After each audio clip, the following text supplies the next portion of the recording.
did that. All right, let's reload since we're live-ish. I just Live-ish. see one person waiting still. Oh, hey, there we go. One person watching now. Is that us? Hi. Is that you? I don't know if it counts. How do I find out? I forget every single time. I don't know if it counts you and me or not.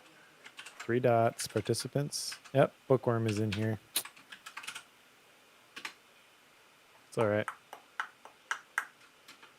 Check, check, check. Okay.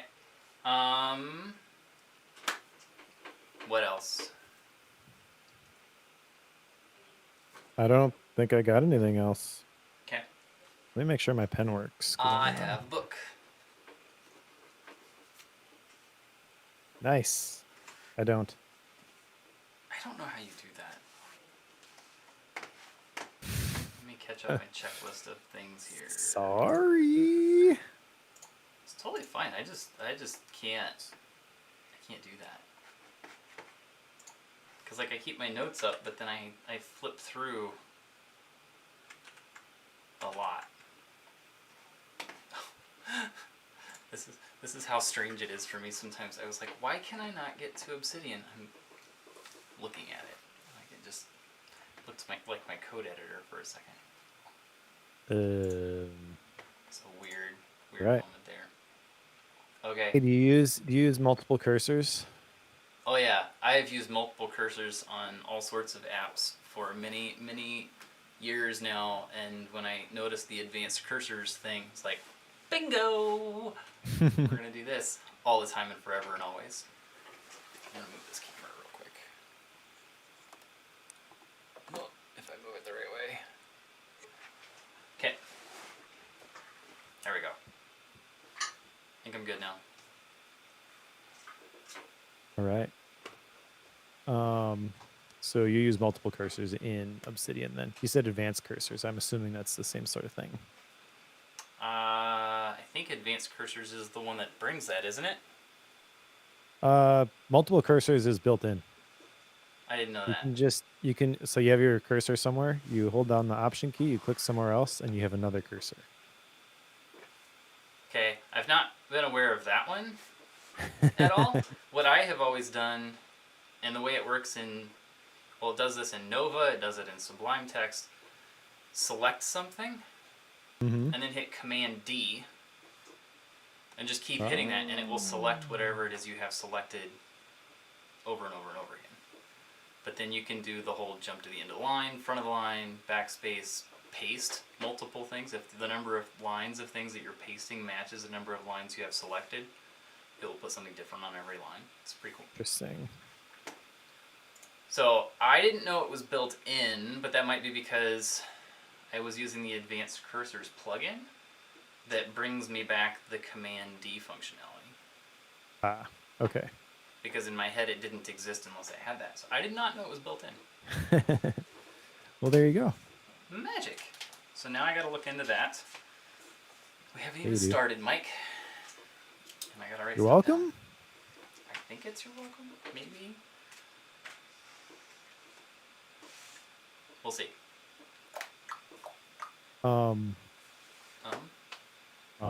Hold on one second. I gotta find my book for next time. I know what it is. I just don't remember the title. It's upstairs. Next time is 150. Oh yeah. Do we want to do something special for that? We've done it on 50 and 100. That one occurred to me this morning. Also, Whoops. I think this past week. Let me look. Why is my computer fan running so hard? I think we just had our Bookworm birthday, like last week. Oh man, we're terrible podcast parents. It was a week ago today. Whoops. How long is that? How many years is that? I don't know. 150, that would mean, is that 5 years? Ish. No. Yeah. Wait. What? No. Four, maybe. it would be roughly 26 a year. Yep. It'd be 6 years. Right. Wow. Yeah. Happy 6th birthday, Bookworm. Oh, happy day.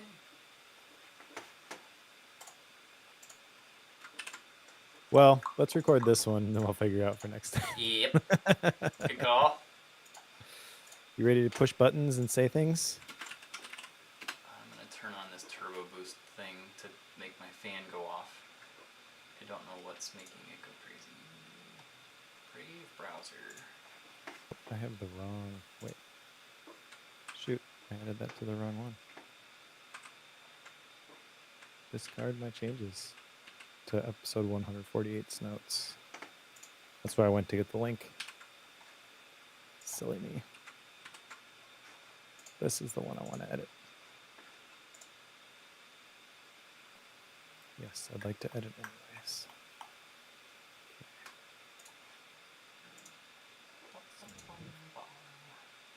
Fit. Okay, cool. Ready? Can't be. What? No, this is... What is... Yep, I'm good when you are. Okay, no, we're good. All right, let's push buttons. Okay. I have to do the dance. 3, 2, 1.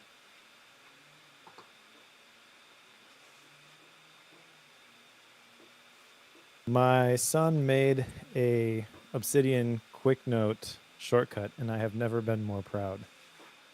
So he made an Obsidian quick note shortcut. So can I just conjecture what this thing does? Because this would be fun. Sure. I'm assuming this means you can put an icon on your home screen that you can tap. It will pull up a text thingy. You type in text stuffs, and then it will put it into a new note in Obsidian. Is that what this does? Yes. So it's a shortcut with 10 steps, and it basically asks you the first time you run it for the name of your vault. Okay. And then when you run it, after you have it set up, you put in the text via text input in the shortcut, saves that as a value, does the same thing for the title, and then automatically creates a new note with the title and the text inside of Obsidian. It's essentially like a way to capture stuff via shortcut, skipping drafts. So I know you're probably never going to fully utilize this thing. No. But I think it's pretty cool. That is pretty cool. I could see how that's like a super helpful thing for many, many people. But I think we talked about this last time. It's like I've got this habit of opening drafts before I lock my phone, which means that extra step of tapping on drafts or tapping on the icon it's unnecessary. So it just immediately lets me put things in right away, no matter where I'm at. So I'll take that. Yeah, and drafts is pretty much muscle memory for me at this point too. So Yeah. I don't know how much I would even use this, but I think Sure. it's pretty cool as a shortcut. It's very similar to the shortcut I had to capture things and format them and drop them into day one back in the day. And yeah, I wasn't making shortcuts when I was 14, so. Right, exactly. So good job, Mike's son. Way to go, Toby. It's pretty stellar. I can see how, like, if you're just beginning in the capture process, like, that is a pretty slick tool to have. Like, that's handy. I'm sure it fits his workflow really well. Yeah, he lives in Obsidian. It's pretty impressive. So if you want, there's another thing that you could do with that, Toby. You could set that shortcut up such that either you can launch it by itself, like launch it like you have right now, or you can have it accept text as an input, and now you could, from somewhere, say on a web browser, you could highlight something and then action it off to that same shortcut, and it would go the same place. You can do all of those things. Nice. Challenge. Just gave my son some Proposed. homework. Summer school. Summer shortcut school. There you go. Super fun. All right. Good job, sir. So enough of this proud parent stuff. Let's get into some of these action items, which are all yours, by the way. Oh, thanks. This will be fun. Super fun. Yeah. So for context, the last episode was Building a Second Brain by Tiago Forte. And we talked in that episode about how I didn't want to apply anything specific from that book, and you kind of thought I was crazy for not having any action items because it's chock full of them if you want them. And I agree with that. As we talked through it, recognize that I'm implementing some of the different pieces in different ways, but really it was just kind of reference stuff for me. You, however, jotted down 5 specific things. Well, 4, I guess, because there's one of these that carried over from the book before. 2 carried over. Ah, 2 carried over. That's right. I'm gonna cancel one So, of them. oh, okay. Which one are you going to cancel? The daily plan type thingy. I wanted that to work so bad. And it kind of does. Like what I ended up doing is I made like just a quick like punch list of questions that I wanted to ask on a daily basis. Printed that off for 3 or 4 days to see how it would work before I committed to like doing the whole design part of it, because the design part of it's the fun part that I was like itching to get to. But I told myself I'm not going to do that unless this thing works, and then I filled it out 3 days in a row, and part of what I was trying to do is like get a top 3 tasks of the day sort of thing, and I realized like this, it's another one of those Joe's need for flexibility completely destroys the desire for structure. Like it's just one of those scenarios. So like, fine, I give. I won't even do this. So that one I gotta throw out the window. As much as I really wanted to do, like I even the quick title I put on the top of it was even daily plan type thingy. Like that was totally gonna be the name of it, but it is no more. Nice. Did not last very long. So That's okay. What about your eulogy? Speaking of not lasting. yeah, I actually started writing this. It's not done. I have like I've got a link to it here, but I've got like an outline, and then how many points are there? There's 7 points on it, and I have 4 of those fleshed out. So I've got 2 more to go on those points, and then I would say it's done. So it's not completely done, but it's at least almost there. So that's a step forward for Joe, which is Cool. saying something. What else is on this list? I've 12 got favorite problems. 12 favorite problems. I don't have 12, but I have 10. And then good. I have like 8 potentials. So this, I actually ran into the issue of I came up with, I think I originally started with close to 30. It's like, hey, that would be really cool, and then that would be really cool, and I've been like trying to whittle it down. And I was trying to whittle it down, and then I realized, well, no, I should do it the other way around. Like, which ones are most important? And I have moved over some from that original list, and I don't have all of them moved over because I've just been kind of waiting to see which ones keep coming up in my mind and which ones are more important to me. So that's kind of what I've been waiting for, is those last 2 or 3 to hit the list. So it's almost there. Both of those are almost there. So yes. Cool. Did you implement Para? I did. Yeah, actually, in its entirety? Not quite. I didn't do my email. That was one that I think he had in there. So, Para, projects, areas, resources, archives. I set those folders up in Finder, directories, folders, whatever you want to call them. Also did it in Obsidian, and actually I think that was it, because those are the only real places that I do things. Most of it's through folders. Obsidian's kind of in conjunction with. So I did do that, and so far that has proven super helpful. And I think that has to do with my brain working kind of action-based and filtering down from action first. That's thus like the projects, then stepping down into areas. That just has clicked so well for me. So I don't know how that's going to last long term, but so far this has made it easier for me to find things, and I've found things and connections that I normally wouldn't have. So I will say that that's been a big success. I will say there's one addition that I've added to that, and that is the concept of an inbox. Like, why this doesn't exist for him is strange to me. So I, in my notes system, I have 0-inbox. Like, that makes sense to me. And I've done the same thing in my folder structure for a very long time. New files download into something I've termed not downloads, but inbox. And whenever I save things from anywhere, that's where they all default to. And then I try to go through those every couple days or so and clear them all out. So I have done that for a long time. Hazel helps me move things there automatically, so all sorts of funness that goes with that. So I have been doing that with much success so far. Again, the long term is yet to be determined. So we're getting there. Cool. Nice. So, having implemented Para, are you surprised that this is working for you? Are you, I guess what I'm after is your feelings currently on the whole concept of building a second brain. I saw a tweet earlier, somebody, it was retweeted by Tiago, and it said something like, being familiar with the cohort and the concept of building a second brain, I wanted to hate this book so much, but I loved it. Yeah. Is that you?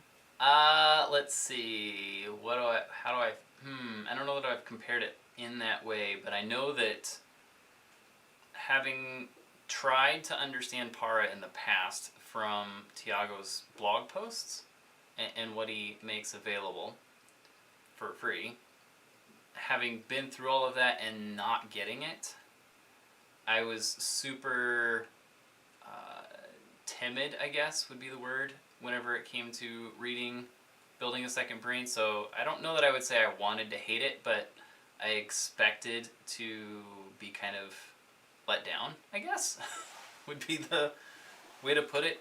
But I also know that, like, there's a lot of it that I don't think fully made sense until reading the book. So the way that he worded things and his willingness to kind of open the doors more in the book as opposed to what he did and has done on the blog posts, like, that has made it something that's a little more approachable for me.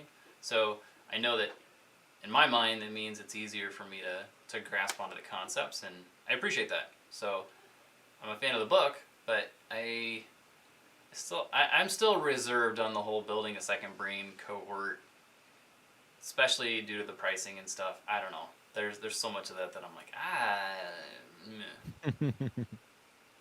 hesitating. Sure. I don't know if That's that's what you're fair. after or not, but Yeah, I guess I'm just kind of I'm trying to gauge your feelings for the whole concept of building a second brain. I guess I wasn't asking specifically about the cohort, but that makes sense that you specifically, because I know you, you're like, the book is fine. I don't need to buy your thousands of dollars course. I correct. do think that is a good approach for certain people, and there's probably certain personality types that are like, I don't want to read the book. You just help me set it up, and that would Right. be maybe a better solution for that type of person. But And that yeah, might I think be that might be my renegade.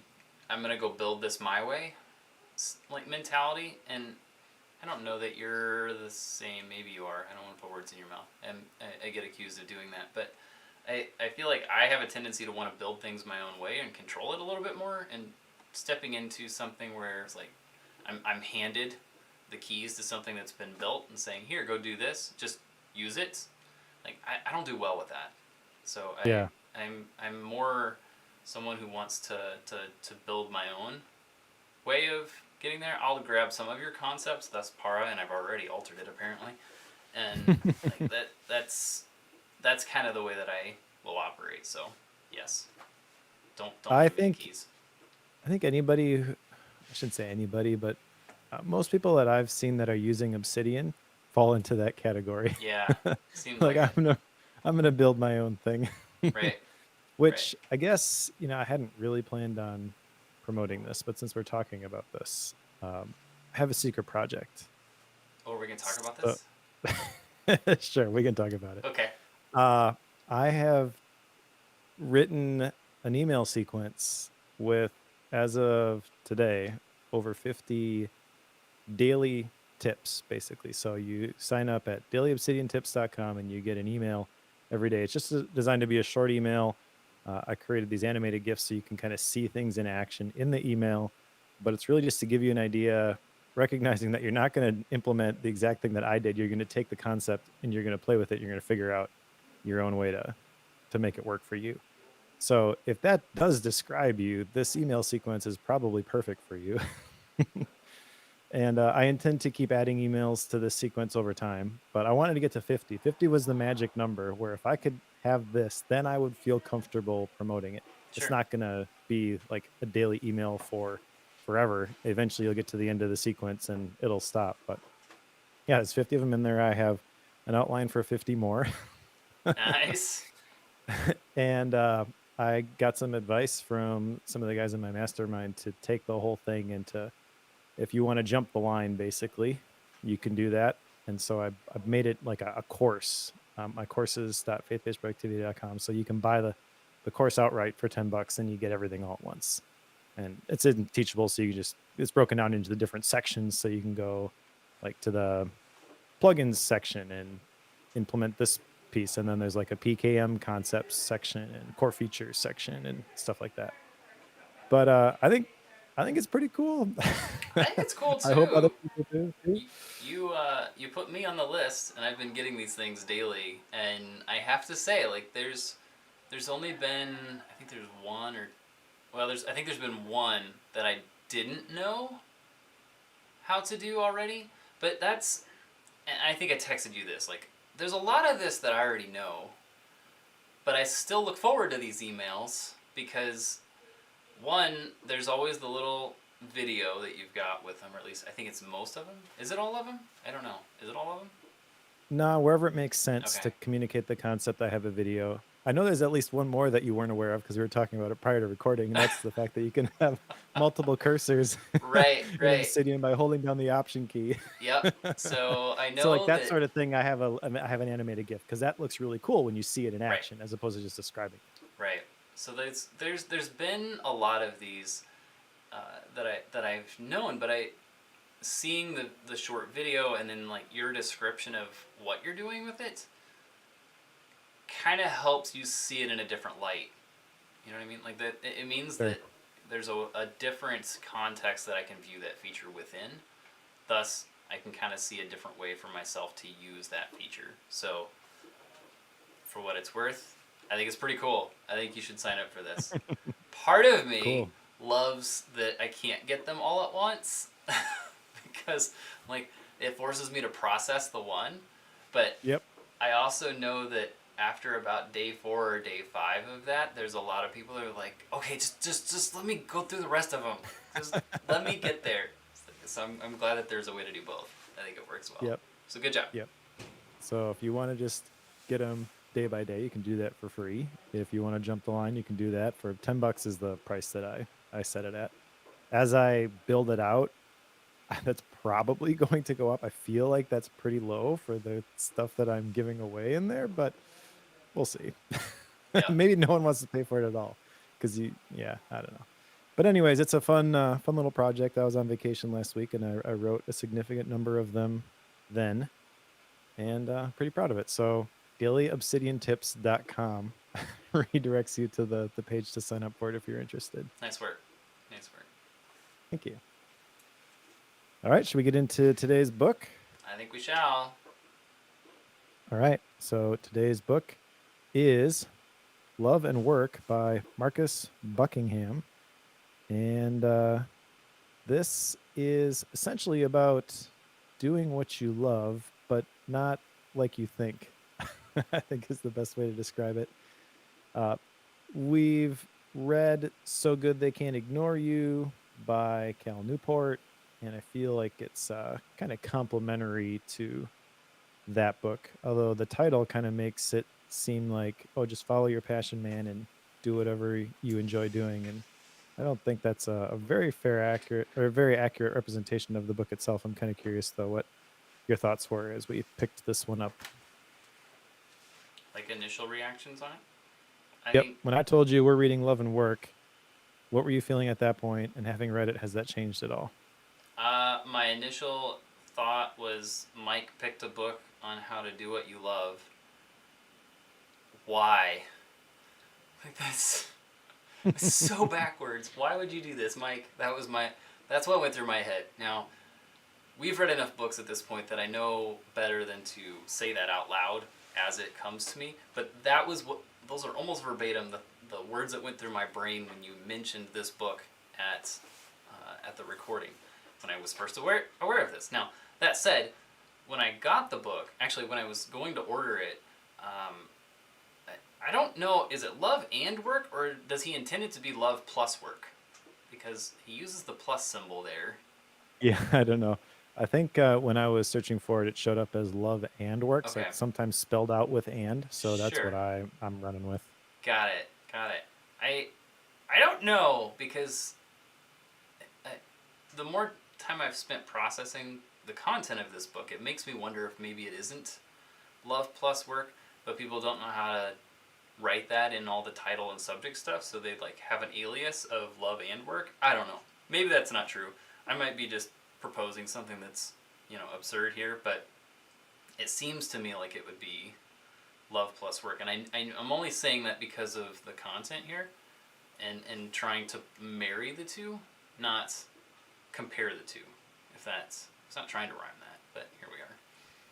But anyway, Sure. that's just my initial thought. So yes, my first thought was Mike's crazy, which I think is justified given the title and such.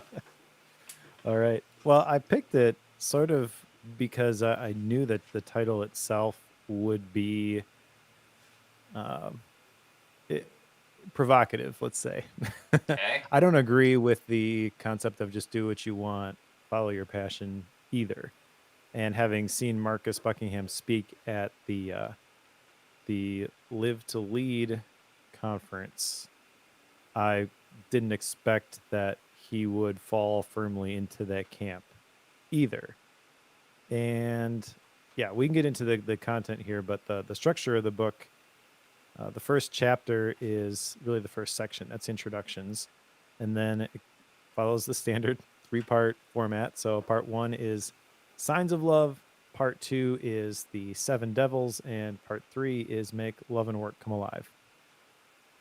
So one of the interesting things about this book, he says it right at the beginning in the introduction, is the first line is exactly the same as the last line. He says, if you're like him, you're going to jump straight to the end. So he did that intentionally. And it's basically, hi, I'm Marcus, and it's good to meet you.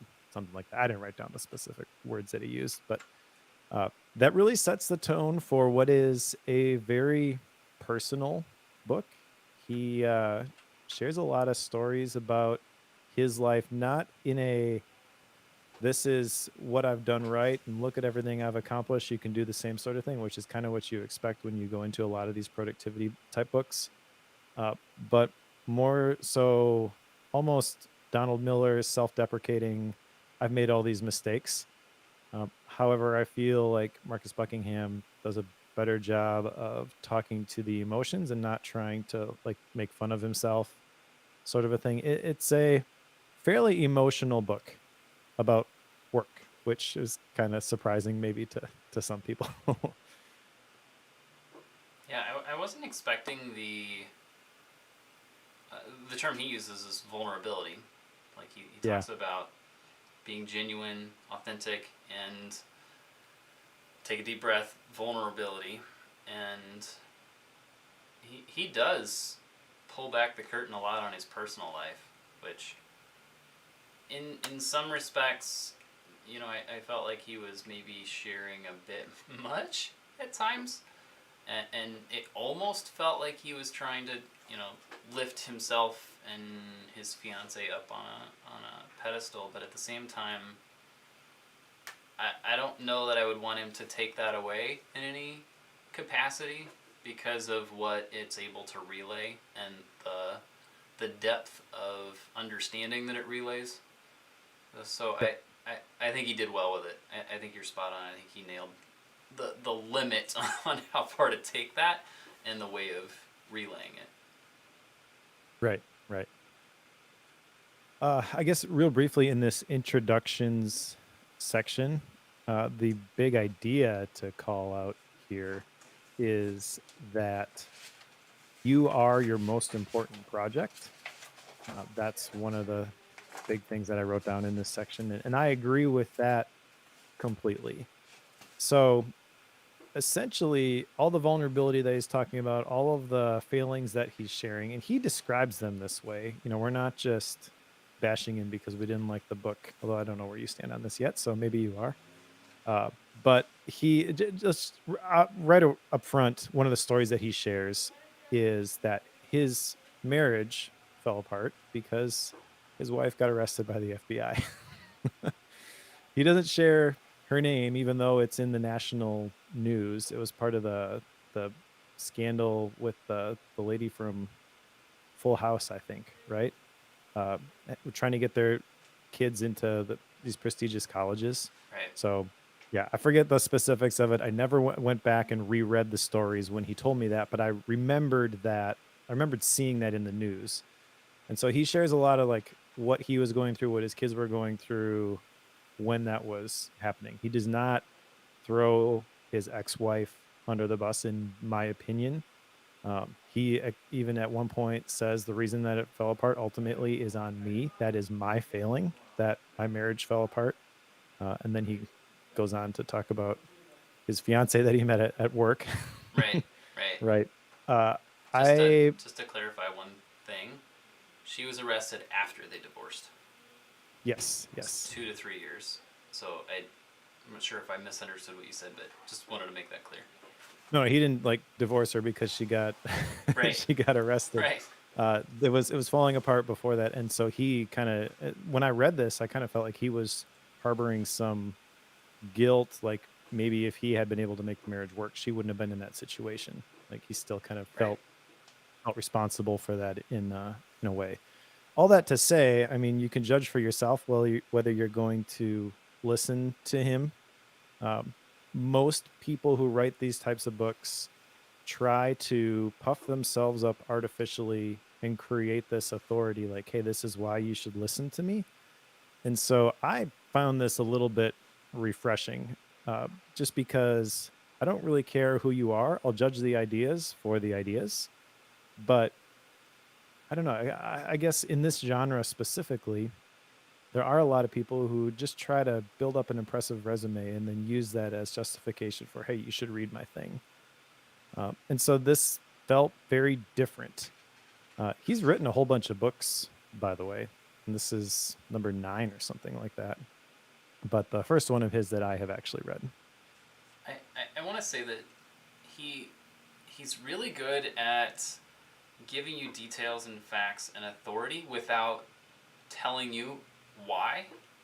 Did you catch this? I feel like he did this a Yes. lot. He was very good about like, here's the thing, and then he'll explain the thing, but he'll drop a detail there that then provides explanation for it. And the way that he does this in the very beginning, like everybody's heard of StrengthsFinder, right? Like this is an assessment. Everybody knows about it, right? You probably don't know the name Marcus Buckingham that is connected to it, right? Like that's not necessarily a connection that you would make. But in the introduction, on page 2, he's not telling us why you should listen to him, but he's telling you a story about how he was at a speaking event and one of the people called out, it's like, I took your StrengthsFinder test. Like, that's not him saying, look at me, I've got all the science and data behind building a StrengthsFinder test. But Yep. he just gave you all of that information without having to explain it. So like there's stuff along like he uses those subtleties quite a bit. And as much as like you could like he's got all the creds, he's got all the stuff he could tell you. It's like, this is why you should listen to me, because you probably should, honestly. But he doesn't have to say that. But he has ways of relaying that information without being explicit about it.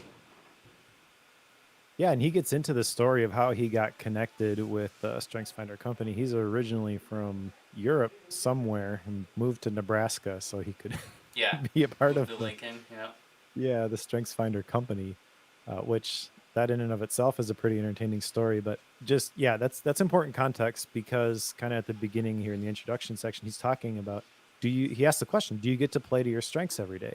And I think everybody would like to be able to do that. You're not going to be able to do that 100% of the time. He gets into that later on, but Also, he's moved on from that company and he's started his own company now, which has its own assessment called the standout assessment. This is my single action item from the book, by the way, is to Yeah. take this this assessment. I'm pretty sure I found it online for free, but I did not have a chance to go through it. I don't know, maybe you have to pay Okay. for it, but I love this kind of stuff. So I am definitely going to go through it, especially since he worked on the strengths finder. I rail on assessments, quote unquote assessments all the time. Here's a real one, somebody who knows what they're doing. So I'll go through this one and see In theory. see what sort of results I get.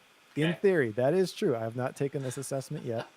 Maybe he just had a phenomenal team of researchers who put together the strengths finder, and he just happened to be in the right place at the right time and learned nothing while he was there. I Yep. kind of don't think that's the case, No, I but doubt it, maybe but it's it possible. is possible. Anything else before we get into the meat of this book? I don't think so. Let's jump in. All right. So, part one is signs of love. And there are, let me count these, 8 chapters, I think, in this section. Yes. We're not going to go through each of these chapters, but I do want to list them all out. Chapter 2, the first chapter in this section, where did the love go? Chapter 3, you're weird. Chapter 4, love is attention. Chapter 5, instinct. Chapter 6, flow. Chapter 7, it just clicks. And chapter 8, love lives in the details. And I guess since the introduction is chapter 1, there are 7 chapters in this section. Oh, yes. Good catch. Good The catch. first thing I wanted to talk about, though, is chapter 3 with the whole concept of the weird. And it is pronounced weird. I looked it up on online. They have like the pronunciations of the words, right? So I went in and found the definitions and then looked at the pronunciations, but it's spelled WYRD. That makes sense. The chapter is you're weird, but that word weird, that's an ancient Norse term for the idea that each person is born with a distinct spirit. And he says 3 things you need to know about your weird. It's so interwoven into your sense of self, it can be tricky to figure out what precisely yours looks like. It can grow up, but it can't change its shape. And it's your best guide and resource if there is something about yourself it desperately wants to change. So essentially, this is the unique thing that makes you you. And he's encouraging us to figure out what ours is. And this makes a ton of sense. And this is very much in line, I feel, with like So Good They Can't Ignore You, because that is becoming so good and developing your skills to the point where whatever market you happen to be in, you're in demand because you are the best at whatever you do. And I do feel that this whole idea of love and work, we'll get into the specifics of how these interplay, but what he's basically saying in this chapter is that you need to have love in order to do good work. At the end of the chapter, he even says the true purpose of work is to help you find what you love. Work is for love, but also the true purpose of love is to help you learn where and how you can contribute. Love is for work. So we've got a self perpetuating positive cycle here, if what he's telling us at this point is true. Yeah, I think some of before we go too far here, like the concept of weird is super interesting to me. Uh, it's one where like yes, all of us are so unique that there's no way that there's any two people that are the same. I forget what the number is, but it has to do with like trillions of different synapse, brain neurons, things going on in your head. That there's no way that there's two people with the exact same makeup. It's like yes, that's super important, but I think as compared to the concept of love, in that first chapter where he's talking about signs of love, this is ultimately where he's kind of somewhat defining what he means by that. Again, this is his subtlety things, just letting it ooze out without actually spelling it out. But if I can summarize this accurately, I think what he's getting at is by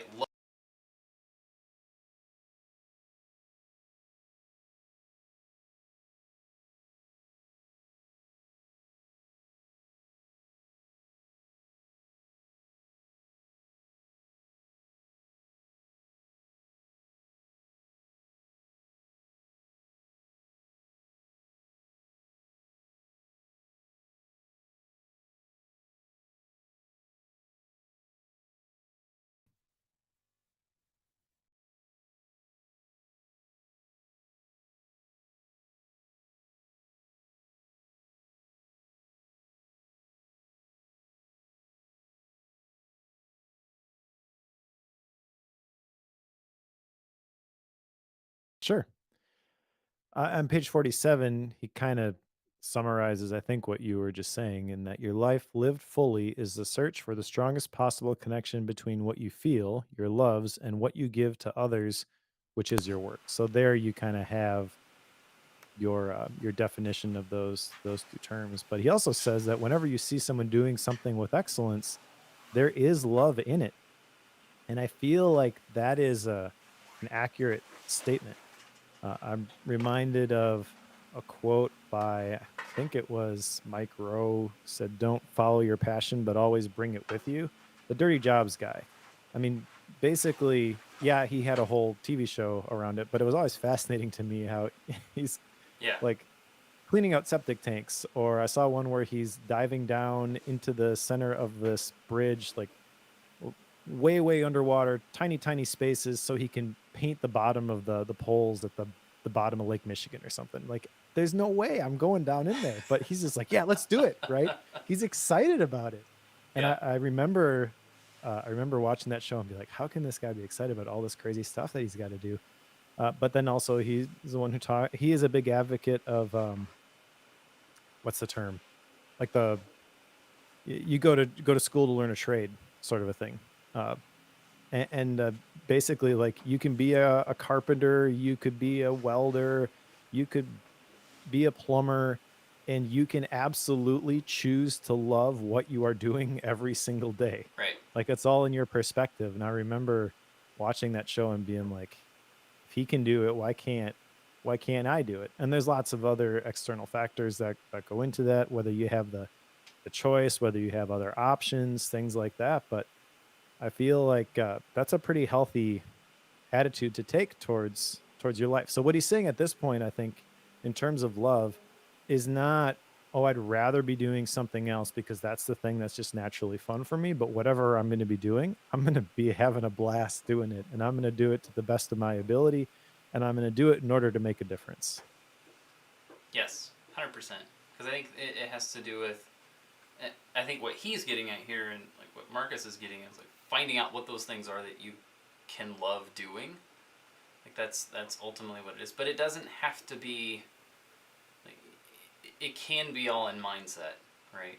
So I don't think he would say like you only have to do these things. Like that's the classical find the things you love to do and quit everything else. Like that's kind of the way that people tend to take that. That's not what he's getting at. Yeah, I feel like he would fight against that. Right. In fact, in chapter 6, where he talks about flow, which is kind of the next point, I want to talk about the red threads. He says that love matters, but you don't have to love all that you do. And he has a specific percentage. If you spend 20% of your time doing activities you love at work, you'll be much less likely to burn out.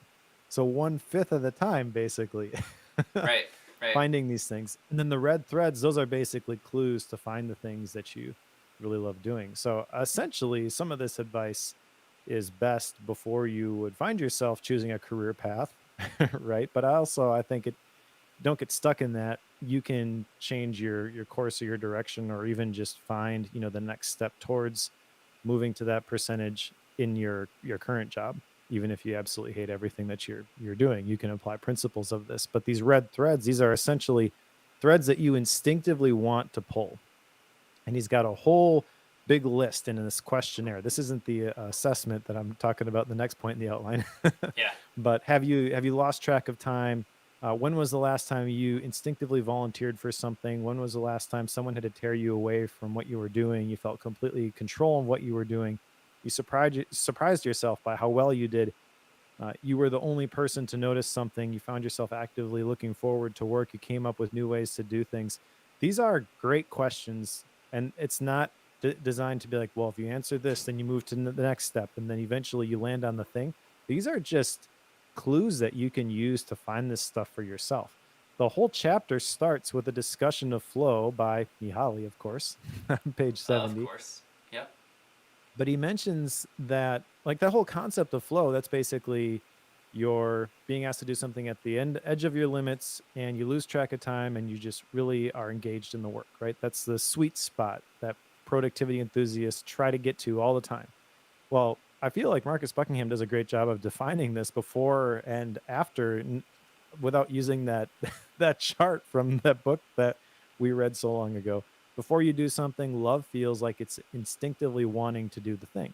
And while you're doing something, love feels like time is speeding up.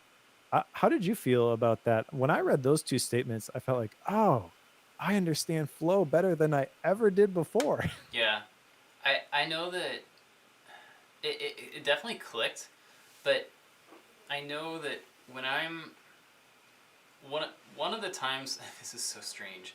One of the times that I absolutely get engrossed in things and I completely lose track of, like, even going to the bathroom and eating. Like, I will completely lose track of all awareness of what's going on. Is honestly when I'm doing a code project for myself. This is why I tend to write scripts and stuff so much, because it's just something I love to do. And that is 100% flow when I get into that.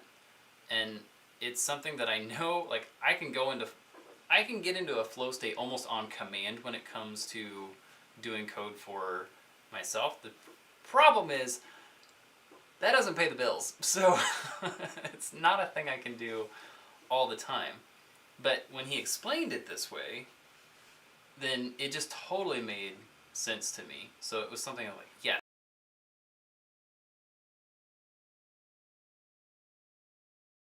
Yeah, and there's a whole nother discussion, whole nother angle we could take with that. I've shared before the Derek Sivers article that was kind of revolutionary for me about get a job that pays the bills and then you're free to do what you want. Like you can do your art for for love, essentially. I think that would be one approach to this, but that doesn't mean it's the only approach. And there are other ways that you could find enjoyment and flow, like you were talking about in your other throughout your day to day. But essentially, that what I personally believe is that there's no distinction between work and life. There's just your life, and you got to figure out how to manage it all.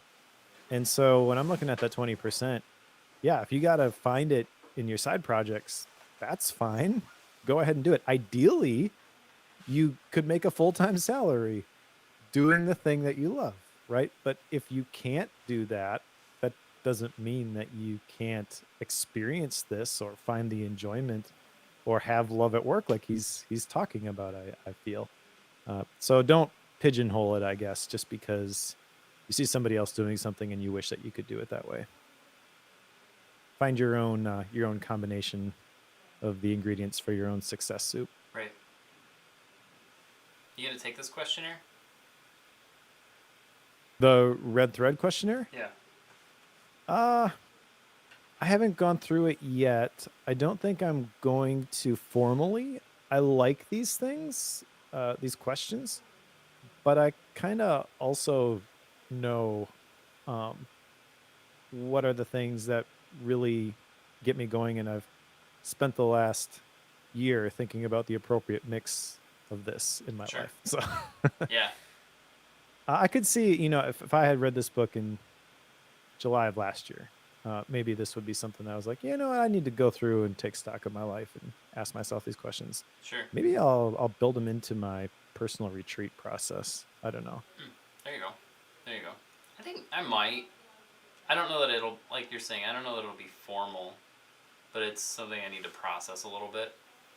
I say that knowing that, like, I tend to get a lot of enjoyment out of helping other people solve problems, but the problem with that is that it means that I will regularly do things for other people and I rarely do things for me at all. Mm.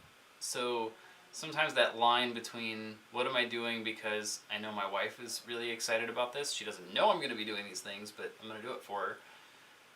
Stuff like that, I sometimes forget, like, okay, where is the line between something she wants done and what I want done? Right? So sometimes I struggle with that and can get a little bit fuzzy on what does Joe actually like to do in his free time? I don't know. We'll see. So I feel like running through this quasi-formally might be helpful, but at least keeping things in the back of my mind would be a good thing to do for a while. Sure. Makes sense. All right. The last point that I had in this first section was from chapter 7. It just clicks because he talks about the process for building the Strengths Finder. And obviously, I love this. uh, I just jotted down a few things in my node file, but there's the story that's associated with this is really cool. Essentially, when he joined the Strengths Finder company, he saw Don Clifton in the room late at night poring over the research, trying to dial in the right questions, and he's like, I'm going to get into that room someday.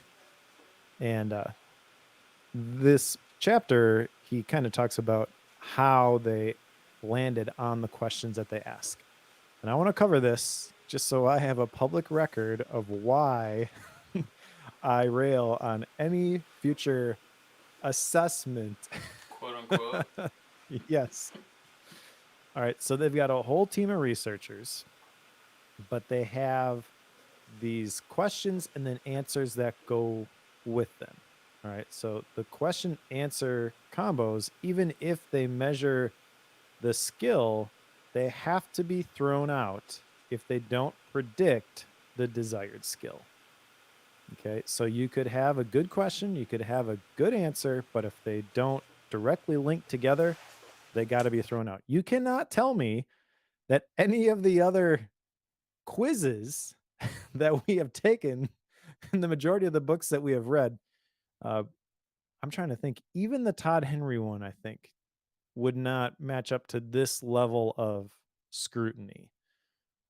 But for sure, like the Gretchen Rubin one and things like that, like those are it's fine to call those quizzes. Those are interesting exercises, but they are in no way an assessment or just I guess the big thing is because they are not an assessment, the results that they give you have to be held lightly. Don't build your life on the results of any one of those. And I'm not saying that people have done that for any of those specific things, but um, it, we're comparing apples and oranges at this point because the trick isn't just to find the right answers. The trick is to find the right wording of a question. They call that the stem to generate an answer that only people with that strength would come up with. And I hope that I have done a decent job of explaining this process because, in my mind, obviously, this is way more work and way harder and completely missing from almost every one of those assessments that we have Right. taken. And I have not had a way to verbalize why those things felt invalid to me until I read this. And he kind of shows this is everything that goes into the creation of these questions for this assessment. And if you have this great question that you really, really like, but it doesn't have this, it doesn't provoke the right type of answer from the right type of person, doesn't matter. You got to throw it out.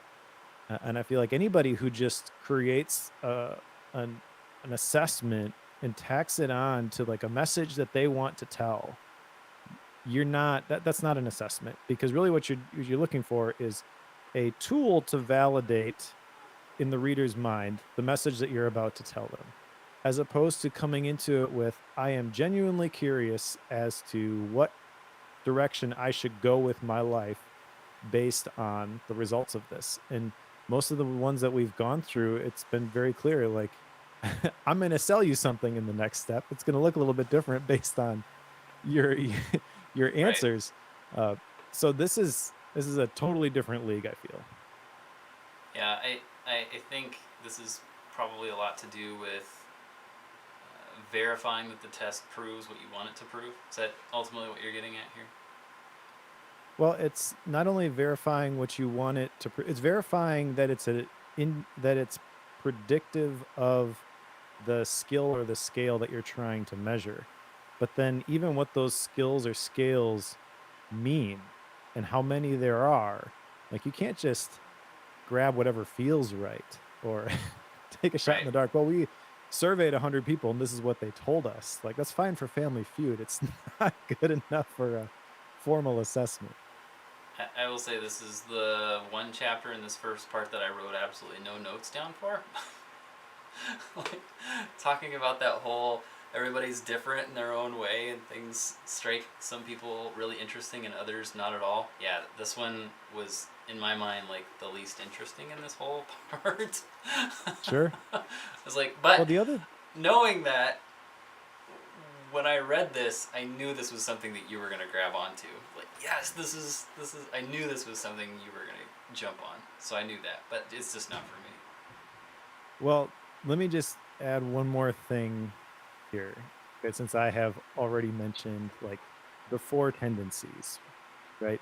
Or the five love languages is another popular one. He actually says in this chapter, there are as many love languages as there are people in the world, Right. which is why another way of saying like a lot of the types of books that we read will tend to have these sorts of quizzes slash assessments as part of it because they're trying to classify you as one of these different categories.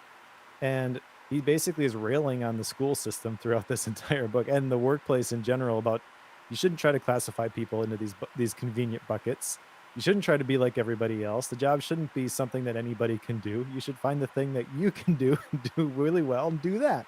And it's going to be fun and it's going to bring meaning and that's that sounds like a pretty awesome formula to be honest. And so I guess when I was reading this section I was recognizing that if you try to simplify it too much, you really are contributing to the problem of just like the general classifications of these buckets, and everything is way more complex than that. And if you go into it thinking this is a really complex topic and I want to understand the infinitely complex project that is me, going back to the introduction, you're never going to be able to figure it out completely, but you're going to be able to get a lot further than you would by taking these sorts of things that really belong on Facebook. Right. Right. Anything else from this first section? I don't think so. No. All right. Let's move on to the next section then, which is the Seven Devils. And there are a bunch of chapters here. I'll read through these again just so we have the record. Chapter 9 is Groupthink. Chapter 10, The Excellence Curse. Chapter 11, Misinstinct. Chapter 12, Feedbacking. Chapter 13, Fear Fighting. Chapter 14, Rate Me, Rank Me. And then chapter 15, I don't think I have any notes. Chapter 16 is Suck It Up, unless I messed up that number. 15 Yep, is. I did. That's actually chapter 15 is Suck It Up. Okay. Yep. So it's 9 through 15. Gotcha. Right. And the question I want to ask at the beginning of this section is what is a strength? We talked about the strengths finder in the last section. How would you define it, Joe? The easy answer is something you're good at, that you would consider one of your core talents, I guess. Something you're probably an easy way to say it is like it's something you're better at than most other people. Do you feel that that is that still your definition after reading chapter 10, The Excellence Curse? I don't know that I would continue to have that viewpoint. I think one of the ways that I tend to think of a strength is something that I know that I am better at, to me, than other things that I do. Like, I know that one of my strengths is doing tech support. Because for me, I'm better at that than preaching from a pulpit. Not a thing I want to do. That would be my strength in that sense. But it gets messy when you start trying to nail down, well, what qualifies as being good at it. Like that's where the messy part comes in, which I think is what he's getting at in chapter 10 with the excellence curse. So I don't know that I have a clean answer on that of how to define it. Do you have a quick one-liner? Well, I've got his one-liner, but I'm not sure I 100% agree with this. He mentions on page 116 that where there is no love, the activity is a weakness, even if you excel at it. So if you are good at something and you don't like it, kind of what we've been told is that whatever we're good at, that is a strength. And he says that that is a lie. If it weakens you because you don't like doing it, then that is not a strength. strengths are things that strengthen you, and this is where he ties it to red threads, going back to the first part. Others can judge your performance, but only you can judge your loves. And when it comes to your loves, you are the only genius there is. So people can tell you, hey, you're good at this thing, but they can't tell you, oh, you love this thing. Right. And I feel in this chapter, there are some things that I've been good at that I've received that praise from people like, "Oh, that was amazing. You're really, really good at this thing." And it feels like when they say that, it's almost like disappointing. It kind of hurts because it's like, yeah, but I don't like it. I don't want to do that again. So I definitely can picture myself in this position that he's kind of describing here, but I'm not to the point where I'm gonna say that. Uh, I think it's somewhere in the middle. I think that if you just did what you're good at, uh, that is not the right approach. Not sure if I go as far as to say that that is a lie. And instead, you should do the things that strengthen you because that feels a little bit too much towards the just do what you love, do what you like, maybe. I don't know, because we kind of redefined love. I feel the truth is somewhere more in the middle, a la Cal Newport in So Good That They Can't Ignore You. I agree with everything he's saying about how you have to infuse that love and that meaning into the things that you do in order to become excellent at them. Uh, However, I'm not gonna just say, well, whatever you're good at, if you don't like doing it, don't do it. Yeah, I think that's, to me, that's kind of the danger in this, because he talks a lot about the things you love, finding the things you love, and then focusing on those and trying to bring more of that into your life. I can't say that's a bad thing. I struggle with this whole, even if you're even if you can excel at it by all worldly standards, it's not something you should be doing. I struggle with that one because there is no perfect job, there is no perfect work, there is no perfect, everything for your day-to-day life. Like there's always going to be something you don't want to do. Taxes, you'll have to pay. You will have to, at some point, pay bills. You will have to do the dishes. And in each of those scenarios, there are people who love to do those things. But being someone who loves doing all of those things, I think would be rare if it exists. And I only named a handful of small tasks. So at Yep. some point, you have to do something that's not in the category of I love to do this, right? So where is that line? I'm pretty good at doing IT support, and yet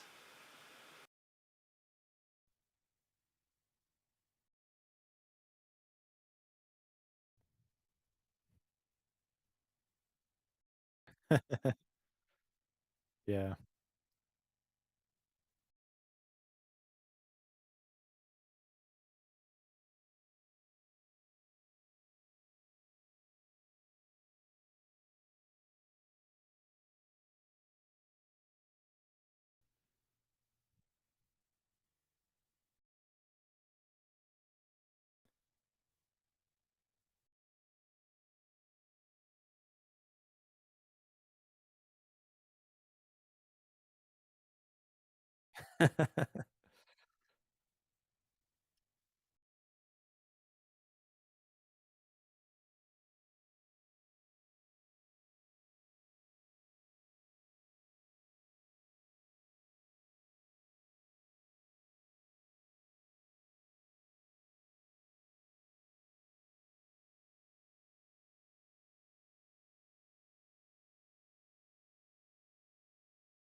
Yeah, I think that that vibe is definitely here, and that's the thing I don't like about it. I do think the advice that he shares is not something that you shouldn't consider. It just shouldn't be the only thing you consider.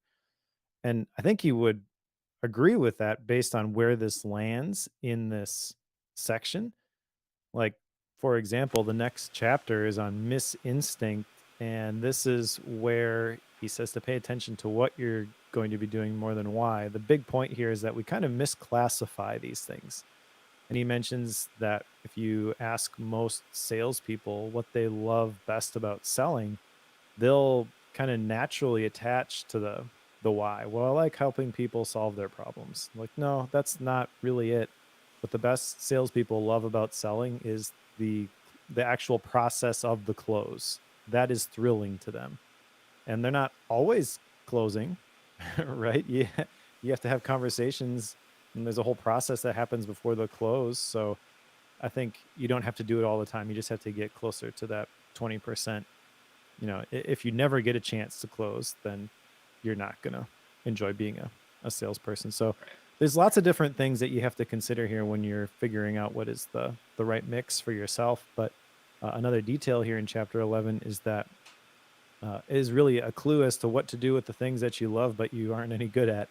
And he says a hobby is something you love but you're not, not Right. very good Right. at. So that just because you love something and you're not good at it, that doesn't mean that you should just go and try to do that for a living anyways, because you should love what you do. Just figure out a way to get that in, be able to do that in your life without having to have the pressure of that thing being excellent in order to pay the bills.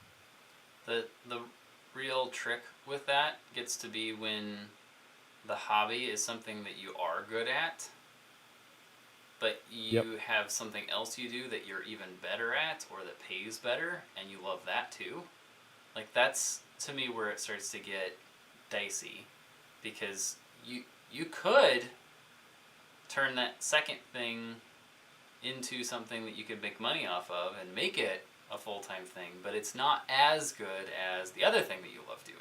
So now you're stuck in this spot with two loves that you have to choose between. Like, that to me is the harder path That is the harder path. I feel like I've walked that path. there. Good job, sir. Because essentially my previous position with the Blanc Media team, you could argue that's the dream job, right? I get full-time salary to play with stuff and create things. And that was one thing that I loved, but when that was the main thing, it just never clicked. Um, I still get to do some of that stuff. I still get to do the writing. I still get to create, but having something else that is my main thing and scratching an itch in a totally different arena, um, I guess time will tell whether that actually it sticks for me or not. But it it, it feels to me like it's a more natural mix at the moment. And I'm sure that the right mix changes over time. And just because it was right 5 years ago, 10 years ago, doesn't mean it's the right mix now. So I think you should constantly be thinking about these things. I think with the culture that we live in right now, especially if you're a Bookworm listener, you probably have an interest in personal growth and self-development and developing your skills, right? So figure out what the right mix is for you and don't just conform to the cookie cutter. This is what everybody else does. I when I took the day job that I have, I was very upfront about, hey, I record these podcasts on these days and I want to continue to do that, right? It's during the day. We're recording this during the Right. day on a Thursday. I'm still putting in the work. I'm putting in the effort to get the results that they're paying me for. But by saying, I have this other thing I'm interested in and I want to continue to do this on the side, instead of being like, oh, well, no, we work from 9 to 5, Monday through Friday. I'm like, yeah, that's cool. And I feel like no one's going to give you permission to ask for that. You just kind of have to do it. Yeah, you kind of have to take it by the reins at some point. Like, you're in control of that. That's the thing that drives me nuts, is when people throw a fit because something's not going the way they want, but they're not willing to put in the work to do anything about it.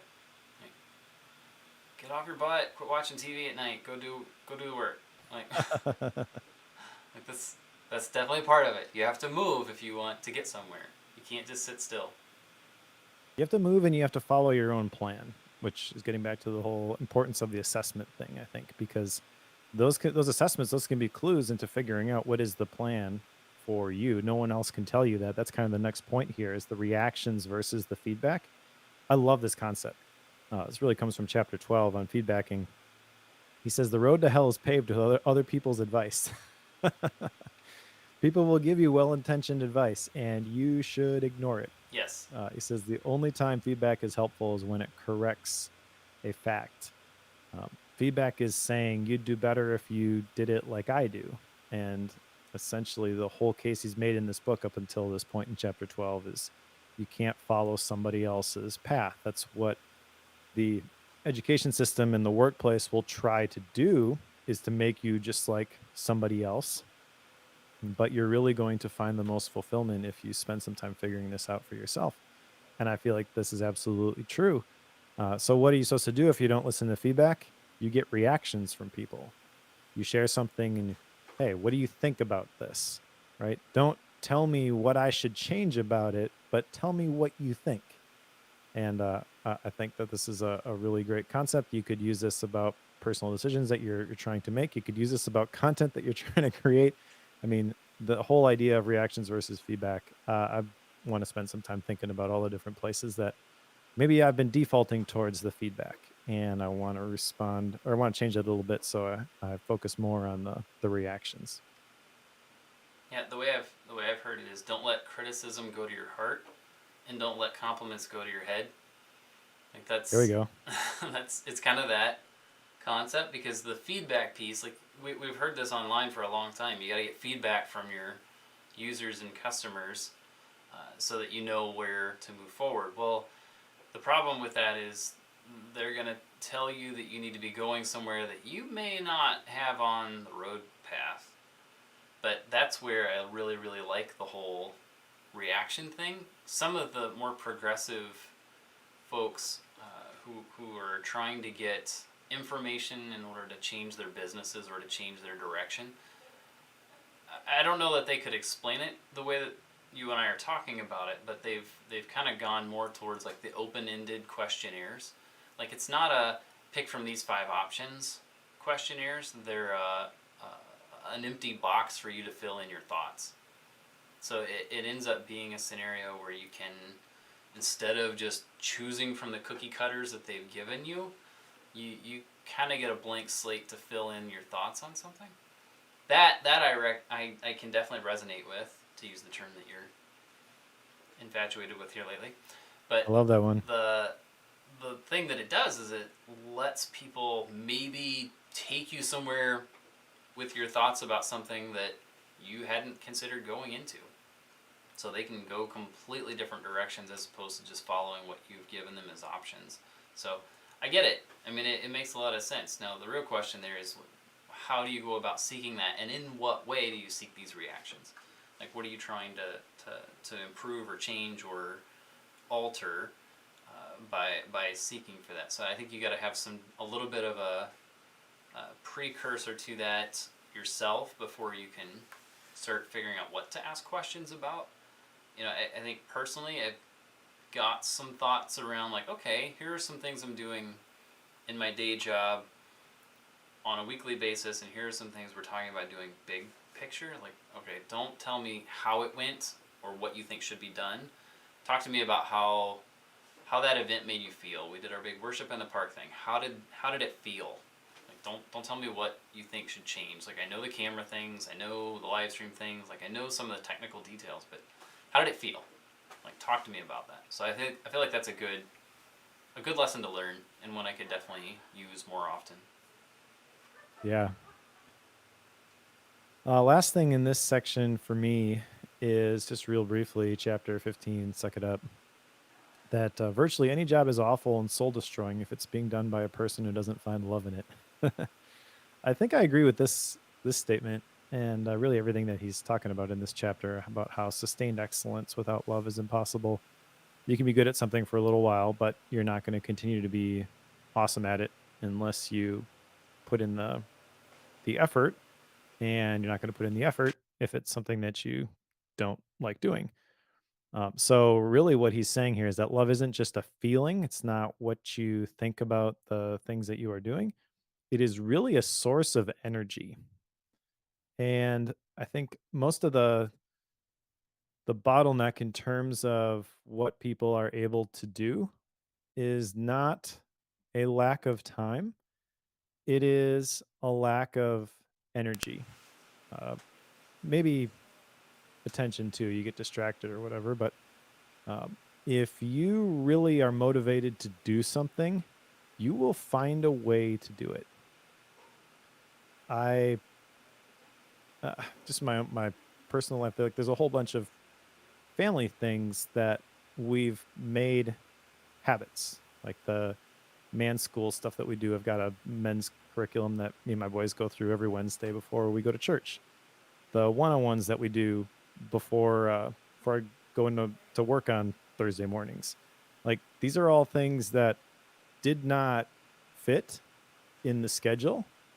And it's just like, we're gonna do this anyways. We're gonna make it work. And we crowbarred it in there, and now like we do it and everything else falls in around it. Kind of reminds me of the statement from The One Thing, I think, by Jay Papasan and I'm blanking on the other person's name. I don't remember. But there was a statement in there about all you're juggling all these balls, and you've got life, or you've got family, you've got your health, all these different things, like different areas of your life you're try and make work, and they're all made of glass, so you don't want to let them hit the ground, except the work one. That one's rubber, and you should feel free to chuck that one at any time. I remember reading that and sharing my revelation with that with people, and they're like, "What? But you have to show up at work. You can't just say I'm not going to show up at work." And this is not really saying I'm not going to show up at work. That's the thing. Like, it was kind of shocking to me when I would share this with people. They're like, "Well, I don't understand how in the world you can do that." And I'm like, "I don't understand how you don't understand." You just put this in first, and then everything else just works. Like, you have to do it though. You can't get. It's almost like a step of faith. You gotta just say, "Well, I'm going to go do this thing first in the morning, and I'm going to trust that I'm still going to be able to get the things done during the day, and no one's going to care." Right? And they don't. In fact, I've told many of my previous bosses about this thing, and they're like, "Oh, that's awesome. I'm going to do the same thing. Thanks for inspiring me." Yeah. And it's the kind of thing where like you feel you can't share it or you can't even ask for it, and when you finally do, at least in my experience, all the apprehension about, oh, people are going to think like I'm robbing from the company because I'm doing this thing, like that's not it at all. Maybe there are situations where that is the case, but I have not encountered that. But you build up this narrative in your mind about all the reasons why you can't do this thing, right? So just do it. Just put yourself out there and see if things don't click into place in a way that is much more positive than the story that you're telling yourself in your head.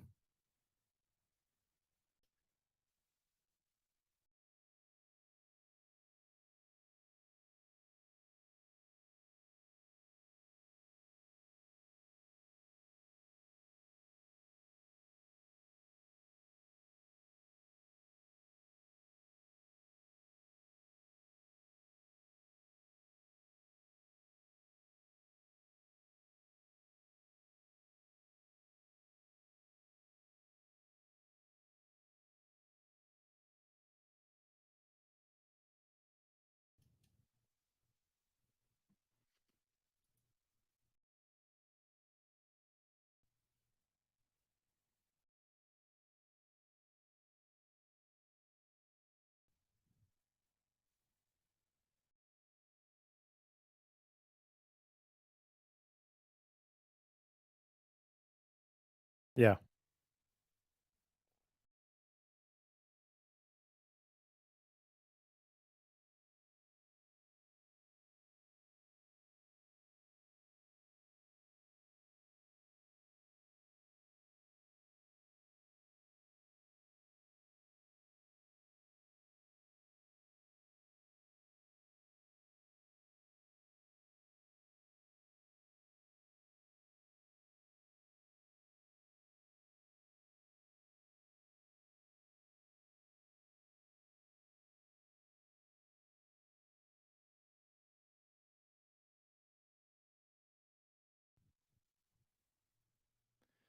Agreed.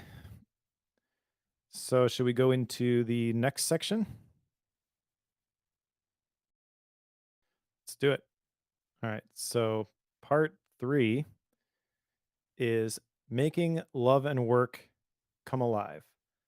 And there are a bunch more chapters here. There are a lot of chapters in this book, I just realized.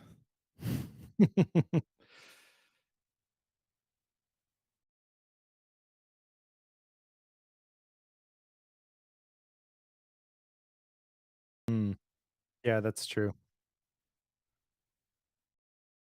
Yeah, it is a standard length book, but lots of chapters. So, chapter 16 is I See You, I Love You. Chapter 17 is A Scavenger Hunt for Love. Chapter 18 is Love at Work. Chapter 19 is Love in Learning. And chapter 20, Your Children Are Not Your Own. So, a lot of ground covered here in this whole last section. This feels like the catch all for everything else that he wanted to talk about. There are a couple things specifically that I thought were interesting in this section, though. In chapter 16, he shares about immediate rejection syndrome, which is saying no to new things while still wrestling with an idea. I do this all the time. It gets me in trouble sometimes because people can't understand why I'm like, no, no, no. And I recognize after he read this that it's simply because I'm still thinking about something else. And until I get clarity on that thing, I want nothing else to do with anything new that comes my way. Do you deal with this?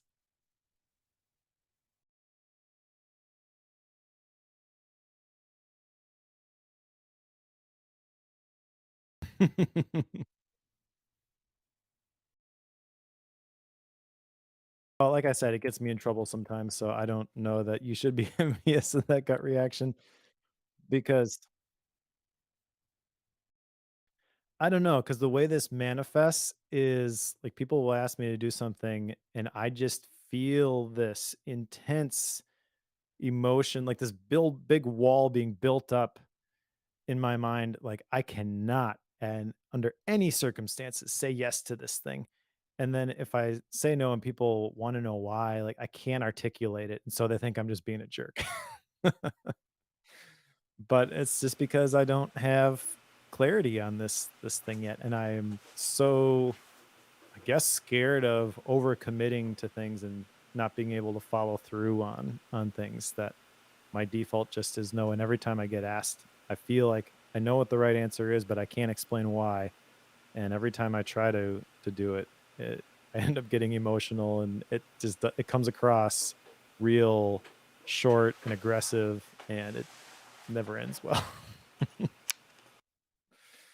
So Um, yeah, I wanted to just mention that because I totally see myself in that. The next thing that I wanted to talk about in the outline is the concept of ungoals, uh, which are goals that are set for you by somebody else. And I feel like that is probably most goals, to be honest. He mentions that goals don't have to be smart, they just need to start from within you. And I feel that I I agree with that, and, if everybody, had that interpretation of goals, then I would be much more on board with that term. I think, we discussed this a couple episodes ago, though, that most people, when they think of goals, is it specific? Is it measurable? Right? Right. Is it time specific? All that kinda stuff, and, that just drives me nuts. Yeah, I like his term here, ungoals. It's like the anti-goal almost. It's not an anti-goal Yep. because it's not taking you against the thing you're working on, but it's I like it ungoal. But the question is, how many ungoals are you getting? And I know I get a lot, but that's actually part of my job, and I kind of like that to some degree. But at the same time, those aren't like the long term things I'm working towards either. They're generally a short term deal. But I don't know. I like the term at least. I do too.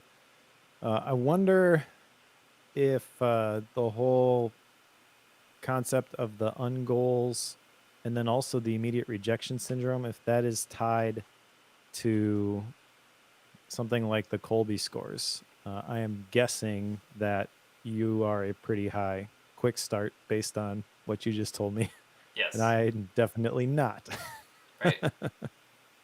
Yeah, there are So, times when uh, if it's something that doesn't take very long, like a couple hours to do something, uh, there's a lot of times when I will have it started and done before somebody else has processed whether or not they should do it. sure. Like that's kind of the way I tend to operate. I tend to summarize very quickly. Like I generally deduce the things that are best in a category of things to buy. Like what's the perfect chainsaw for my particular property? Like I can usually deduce the answer to that question in 15 or 20 minutes, whereas some people will spend multiple weeks and hours processing what that answer is. Nope, I do it really fast. That's what I do. The last thing I wanted to just touch on here, uh, we could have a whole big discussion about this, but I think we have in previous episodes. He touches on what is school for, though, and that's in chapter 19, Love and Learning.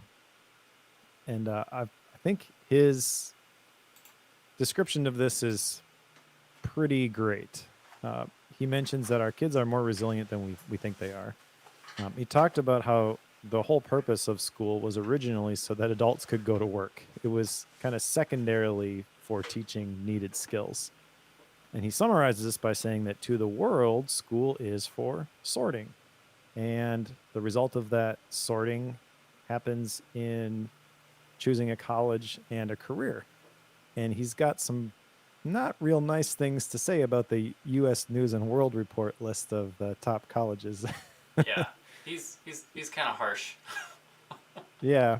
Well, again, recognize that his ex-wife went to jail for this, so it hits close to home for him. But he's also very articulate in explaining why this is garbage, and I tend to agree with him, even before we read this book, to be honest. But he basically is talking about how many college boards connect the bonus levels of the presidents and administrators with their ranking on these U.S. News and World Report lists, and they have marketing which generates more applications, which allows them to be more selective, which is what allows their ranks to rise. So this is a machine that's going to cost you hundreds of thousands of dollars, and hopefully you can crawl up from under it if you're Yep. going to a real prestigious university. And ultimately the skills that you would get there, I would argue, are less and less important because it's really about what you are able to learn, not about where you are able to learn it. If you're going to be a doctor, if you're going to be a lawyer, yeah, you need the degree, go ahead and do it. But if you're just trying to learn business, for example, I have a business degree. I learned more going through the $100 MBA than I did in my entire 4 years at a very good business school. Yeah, I have worked with enough, junior developers and such online to know that what they learn coming out of school seems to be way behind, especially in the tech world. Now I know that there are places that have gotten better about this, but it bugs me how far behind people are when they just come out of school for programming. It's like I never went to school for programming, and I know way more than you on this, Well, which that's is kind of the backwards. point behind the $100 MBA. I don't know if you know that whole story, but Omar Zenhom was a business professor, I think at Stanford or something. And he recognized that the business curriculum he was teaching his students how to manage factories. He's like, this is online e-commerce. These they don't need these skills. They need something totally different. So he proposed a bunch of changes to the curriculum, and they're like, well, it's got to go through this 2 year cycle, and then maybe we can add it. He's like, 2 years is all going to be different again. Yes, we'll have to start all So he's over, like, forget this. I'm just going to record some videos and sell it online. and made way more doing that than, yeah, And ultimately it's more helpful because it's more current information. To your point, like if you're going to learn coding at any sort of institution where it's got to go through that formalized process to get approved, it is by definition out of date. yeah. Especially if they use textbooks for it, because I don't know if this has changed, but the last I heard, it was 8 years from start to finish before a textbook can be used in school. Yeah. Well, 8 years ago, I don't even know what code languages were popular at that point. I could probably figure it out, but they're so far in the past now. It just moves way too quick. So you Hmm. can't do that. So not a huge fan of traditional school systems, and you and I are probably the wrong people to, or maybe we're the right people to talk to about this, considering we both homeschool. And I know that for us, we are able to tailor school specifically to our girls and help them with a lot of the soft skills at the same time. Like, yeah, Hmm. your sister hums while she does her math. Yeah, she does. Like that's what helps her focus. If you want to get around that, you can either learn to tune it out, go somewhere else, put something on in headphones. Like, this is something you need to do. It's not something you need to force her to change. You need to change how you react to it. Like Right. Yep. that's just one real small thing that has happened. So teaching them in ways that help them to pick up those things are super helpful. But at the same time, like, he's got a real strong disagreement with the entire structure of school, not just the Yes. day to day. Like, he's talking about the concept of choosing a school and what do you do when you come out of that school and how do we teach people who have just come out of school.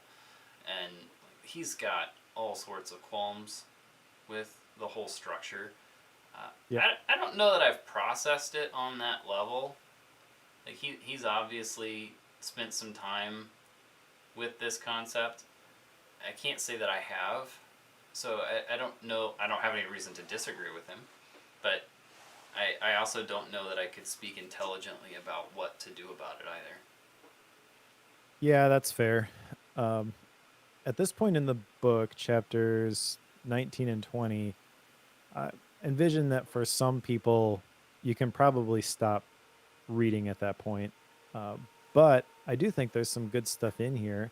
Like he's got a whole manifesto in chapter 19 about all the different points and, making college free, getting rid of grade point averages. But there's some important stuff in here too, I feel like is more general, inverting the classroom, reading the research, all those kinds of things. I think there is benefit to understanding how all of this ties together with the world of work also, so you know what you're fighting against if you're going to really try to, in according to his definition, do what you love, right?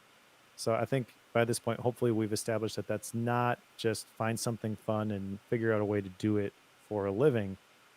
But if you're going to find something that you're excellent at and you're going to try to incorporate that into your work in whatever way, shape, or form, that's generally applicable to just about anybody. But it is kind of packaged in this section as a parent who is pointing out all of the ways that the system has wronged their kids. Yes, I'm not one that likes the system. Obviously, we opt out of a majority of it. Right. Anything else before action items? Just one. This kind of goes back earlier in the book into chapter 8. Love lives in the details, and he's got a list of 5 questions there that I thought were kind of interesting because he calls out that the details around the things you love are important because sometimes you love doing something, but the the surroundings of it change whether or not you love it or not. And Sure. so these 5 questions: does it matter who you're doing it with? Does it matter when you do this? Does it matter why you're doing this? Does it matter what the focus or the subject is? Does it matter how you're doing it? And just as an example of this, I mentioned earlier is like coding projects, and if you notice how I clarified that, coding projects for myself, like Yeah. those I get lost in. Coding projects for someone else, like, I can do them well, but I'm always watching the clock seeing if I'm done yet. Mm. So it can be the exact same code, exact same thing in the exact same way, but who it's for drastically dictates my interest level in it. And that's Yeah. ultimately what led to my development. Well, I shouldn't say ultimately. That was one piece of why the development company I was running was that I chose to shut it down. Uh, and it's also why I continue to code for myself, but don't regularly take projects for other people. So I've become aware of that. So anyway, I just want to point that out, that the details around these things do matter. So clarifying the quote unquote love, to use his word here, I think is important and does matter. Absolutely. That's an interesting observation. I didn't have any deep revelation from that like you did for myself personally, but I did really enjoy those questions. All right, action items. Let's do it. All right. So I have a single action item that I mentioned already, which is to take the standout assessment. And again, I mentioned in the episode that I've essentially been thinking about this topic for about the last year and what's the right mix for me. Um, and so I got additional information, additional context from reading this, but there wasn't anything specific in here that was like, oh, I need to take that action now or move in this direction. There's a whole bunch of reference stuff in here that I'll hang on to, like the red thread questionnaire and the does it matter questions that you mentioned.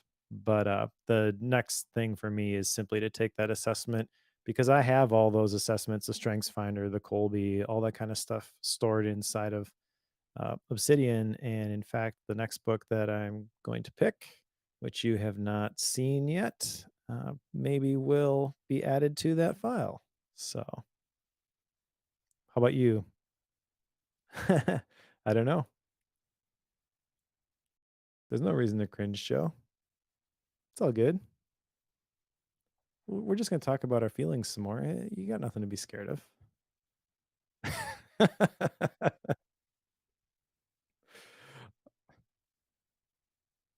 Yep. Yep.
Cool. So if you're going to figure out what makes Joe tick, you have nothing to worry about with my next book. I'll just drop that right there. All right. Style and rating. All right. So the style of the book I feel is very approachable.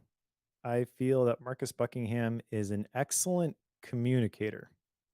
I feel like that comes through in the way that he writes. You mentioned that he adds a bunch of details without making it sound like he's puffing himself up. And I attribute that to just excellence in communication and having seen him speak at a conference. I feel that is another gauge of like, yeah, he's really good at this. Cause I remember walking away from that just being drawn to him and his personality. And I'd never heard of him before that conference. It's not like John Maxwell or one of these like super big names. It's just like, I really like this guy. So I feel the book itself and the way that he writes is very engaging. And even if you don't like where he's coming from, even if you completely disagree with all of like the college and education system stuff that he talks about in the last two chapters, I still feel by that point you're willing to write it off as like one of those crazy friends that you have that you enjoy spending time together still, even though they have these crazy beliefs and you're not going to ever see eye to eye on that sort of thing, but you're able to look past it, right? Just because you have history together and they're a nice person. I feel like Marcus Buckingham is a nice person, willing to give him the benefit of the doubt. So that being said, style wise, this is a great book. Content wise, I felt like it was okay.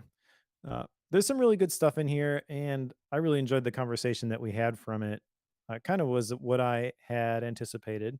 I feel like in part two, it gets a little bit fuzzy and it's not real clear. But I feel like he's got enough unique ideas here where these are additional dots that you could collect to help you build out a better picture of what the right path forward for you is.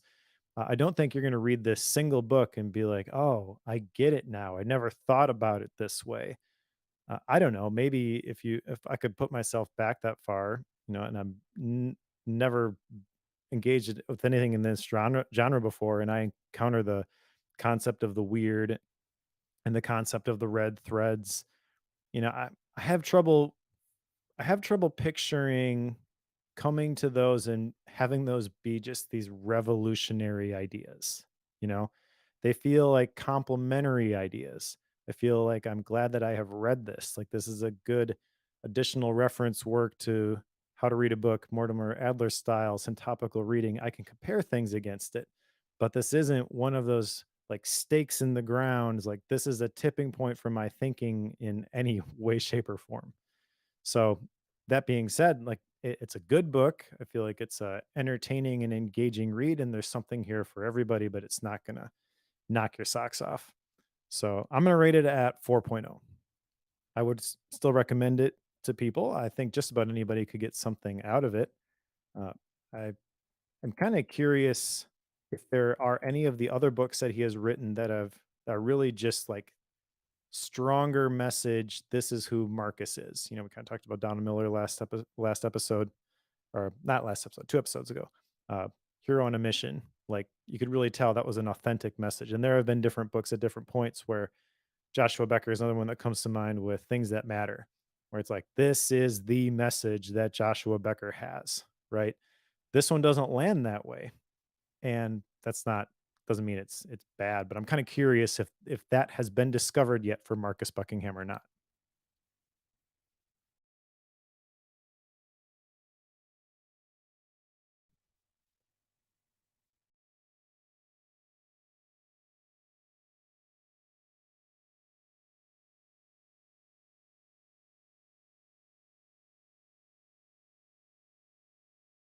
Mhm.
Yeah, that's true.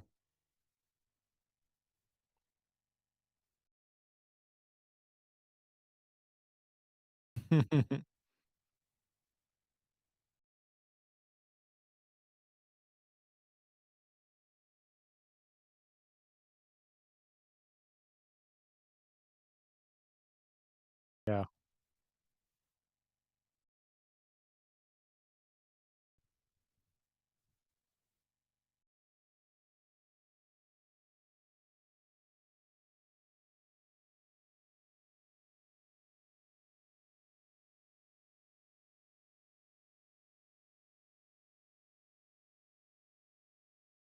sure. That is, exactly what I thought you were gonna rate it, to be honest. And that's content-wise, it's probably what it deserves, but style-wise, I rounded up because, I think he's one of the best communicators we've ever read. So, all right, let's put that one on the shelf. What's next, Joe? Let's do it.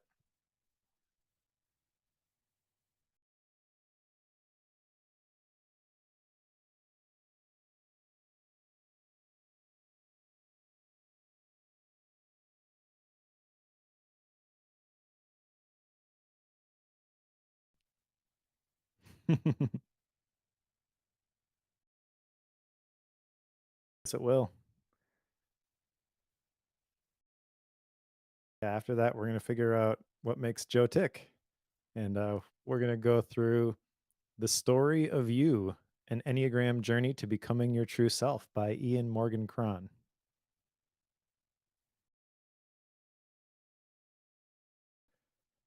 Are you familiar with the Enneagram assessment? Yeah, I don't know that much about it. I know some people absolutely swear by it. So we're going to figure out what all the fuss is about.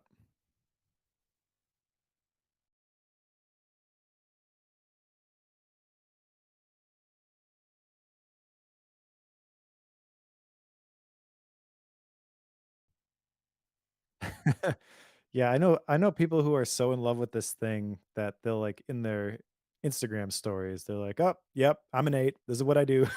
I have no idea what that means, so we're going to figure it out.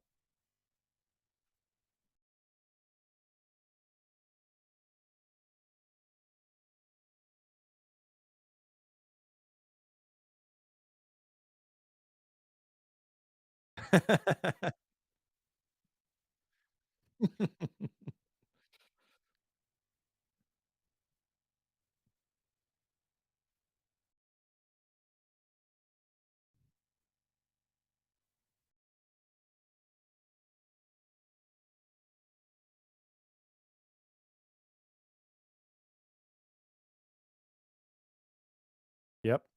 I envision that's gonna be a big part of our discussion. Because this is kinda based on an ancient personality type. I don't know how to describe it. Typing system, I guess, is kinda the phrase that they use. So, good chance I'll have issues with it, but we'll see. You got any gap books?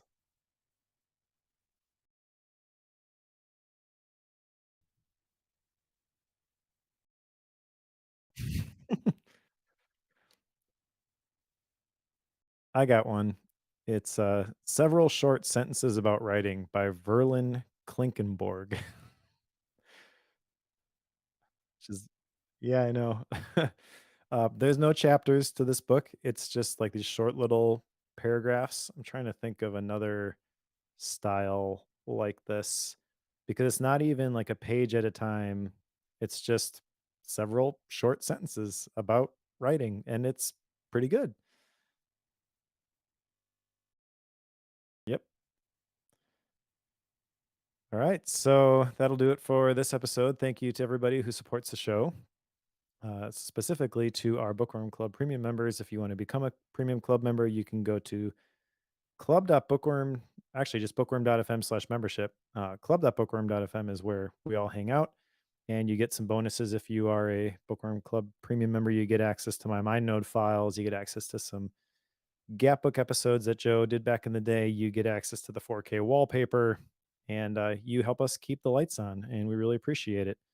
So $5 a month, $50 a year, bookworm.fm/membership.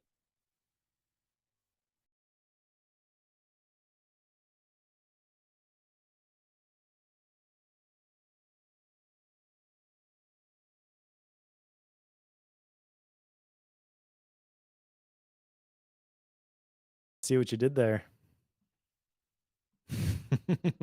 Yep.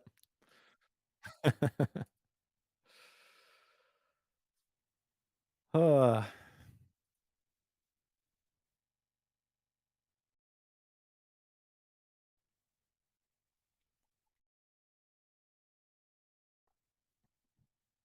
mm.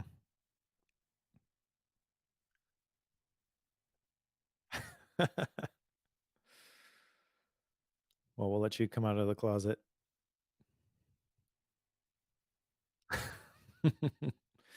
SeaWorld?